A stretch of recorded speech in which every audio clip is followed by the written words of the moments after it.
Hit it. Dearly beloved, we are gathered here today to get through this thing called music reviews. Funny thing, reviews. At the end of them I always say forever, and that's a mighty long time. But I'm here to tell you that y'all know this is just my opinion, right? Hey man!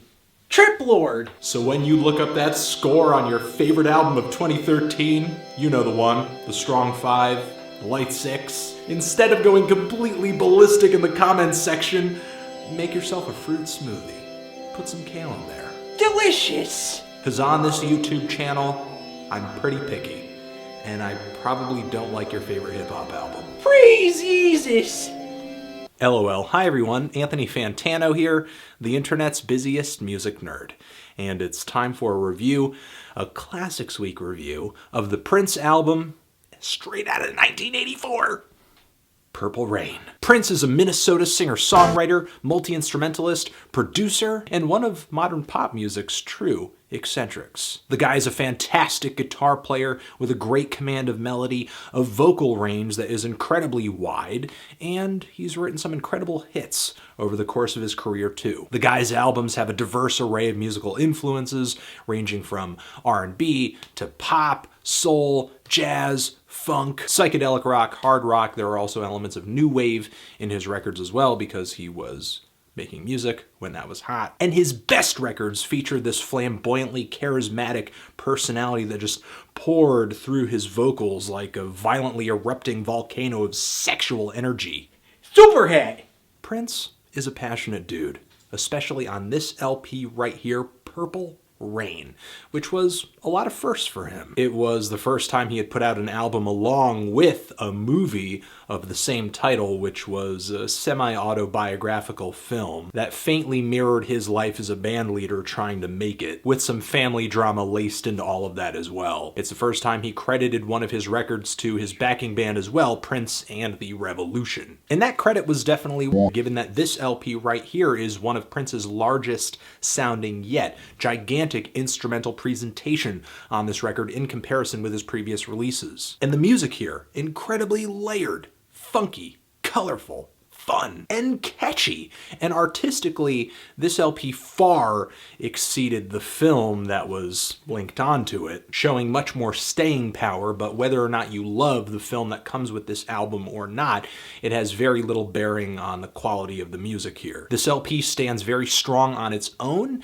and if you dig the songs here and you really feel like you can't get enough, this movie might make for kind of a nostalgic kick for those who might like to see some of the video performances on this thing. This record, or at least the version of it that I have, features 9 tracks that last 45 minutes, but it feels like so much more. It is an extravagant pop music parade. People dancing in the streets, wearing clothes with insane color combinations. There's a monsoon of confetti raining from the sky. There's lights, there's fireworks, and everyone's just letting go and riding with every emotion that this LP throws at them. This is an album of pop songs that is so easy to get caught up in because of just how much fun it sounds like it's having. And another thing that makes the songs on this LP so appealing, and Prince as well as an artist, is just how comfortable the music here is with its emotions, with its sound, with its message. This record has nothing to be embarrassed about, and it knows it. This LP kicks things off epically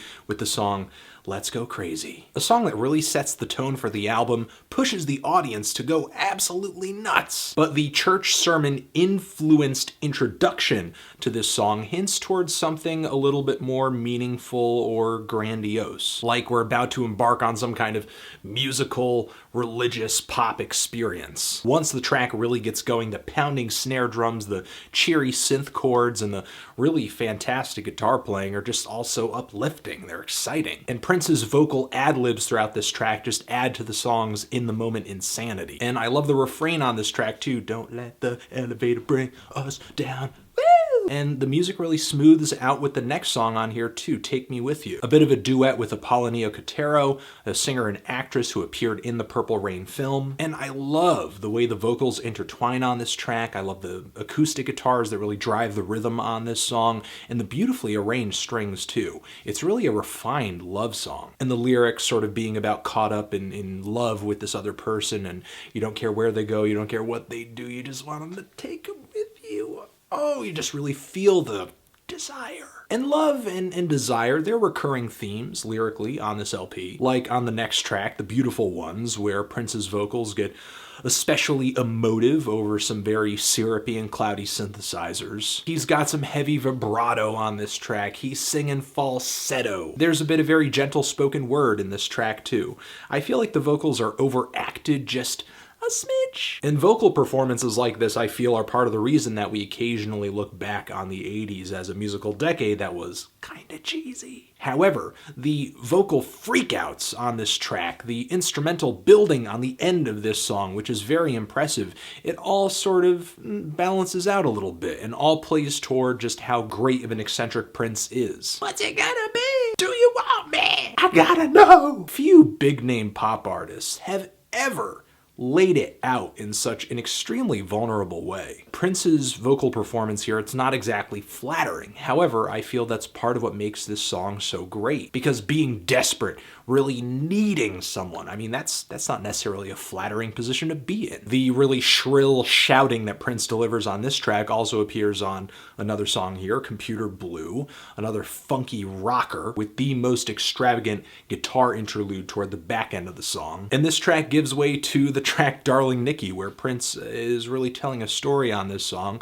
about a friend he meets in a hotel who's masturbating to a magazine. He goes back to her place, he sees that she has so many devices, everything that money could buy. This kind of super steamy storytelling is really what Prince is very well known for. The way that he's telling this story sounds like something out of the Penthouse Forum, and I love the instrumentation on this track, the way that the synths and the guitars work together like a really refined pit orchestra to sort of set the tone, and then as the lyrics and the story gets hotter and heavier, so does the music, where these guitar riffs come in that just sound low down and dirty. The guitar riffs and the drum beats on this track sound so much like the funk records that inspire Prince's music, but way less macho, more frilly, more peach-scented. There's a crazy drum solo on the back end of this track, which is only really hindered by this album's one major flaw, and that is the production sounds a little hollow, really could use some more bass, I think. There's not really a ton of low end and there's not a ton of fullness,